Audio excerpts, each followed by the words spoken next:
Welcome back, everyone. Last week we sat at the feet of Jesus as he opened his mouth and blessed the broken. And before we move forward, let's just pause and remember what that means. That we don't need ritual, office, or status to come to the Father. All we need is Jesus. Now tonight, we stay on the mountain, but the tone now shifts. The Beatitudes were comforted. Now comes the confrontation. Jesus begins with a declaration that would have stunned his listeners. Do not think I have come to abolish the law or the prophets. I have not come to abolish them, but to fulfill them. Matthew 5:17. With that one sentence, he's reframing everything. He's not erasing the law. He's revealing its heart. He's not lowering the standards. He's lifting the veil.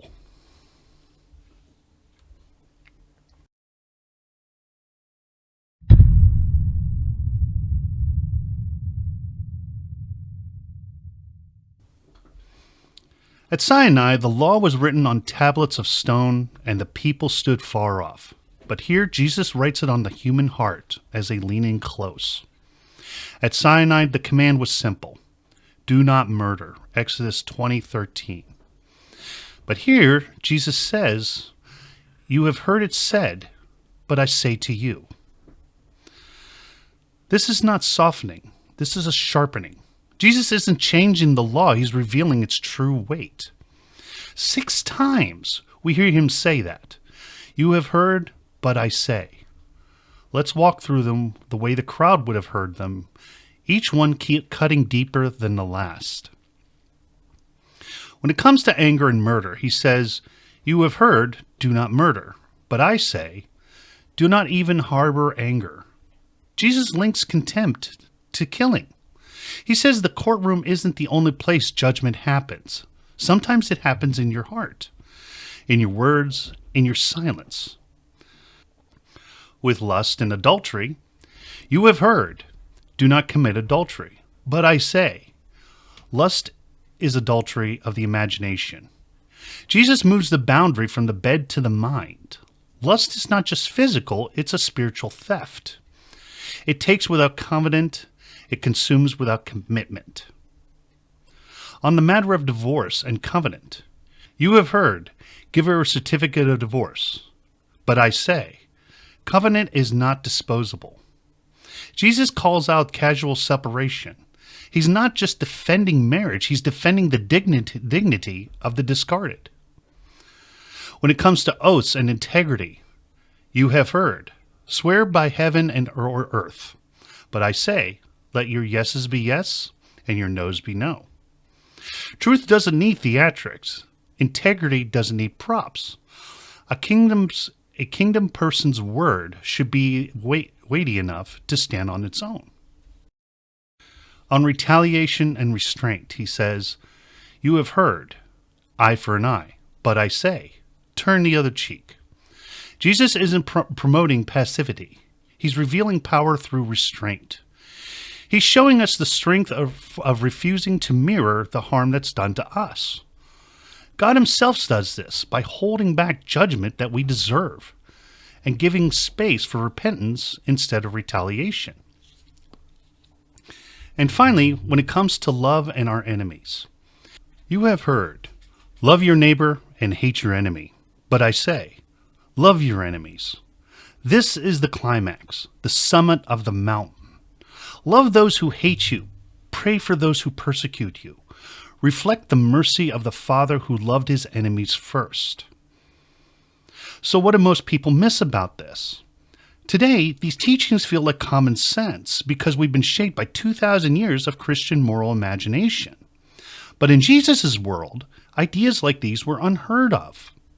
To love your enemies was not just countercultural.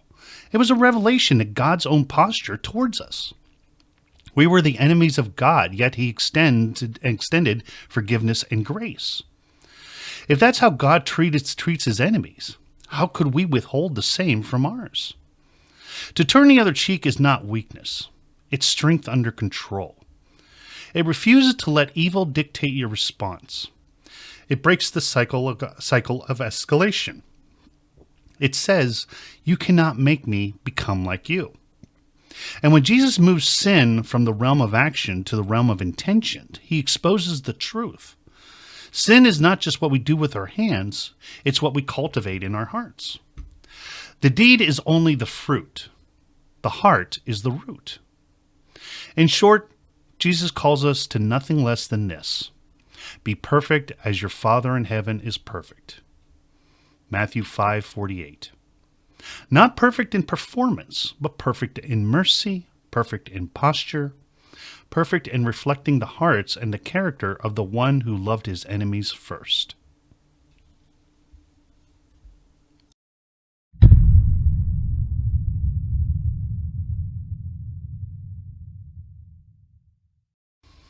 At Sinai, the law was a ladder. Climb it and you'll reach righteousness. Here, Jesus turns it into a mirror. Look into it and we see our need for grace. Jesus doesn't fulfill the law merely by obeying it. He fulfills it by embodying it. He is the mercy behind the command. He is the love behind the limit. He is the righteousness the law pointed towards. The law shows us what God requires. Jesus shows us what God is like. So what do we do with this? We stop measuring ourselves by external obedience and start examining our hearts. We need to stop asking, did I break the rule? And start asking, did I reflect the heart of God? Because the Sermon on the Mount isn't about behavioral modification. It's about the heart's transformation. When we see our walk with Jesus through this lens, it reshapes how we live, how we love, and what we hope for. So was anything missed? What do you all think? Was there anything more that we could have touched on? I'd love to know down below. Next week, we'll explore the secret life of faith-giving, praying, fasting, and the Lord's Prayer. We'll see how Jesus moves holiness from the public square into the private chamber. Until then, please like, share, subscribe, and keep on walking. So until next time, God willing, God bless. Let him who has ears to hear, let us all hear.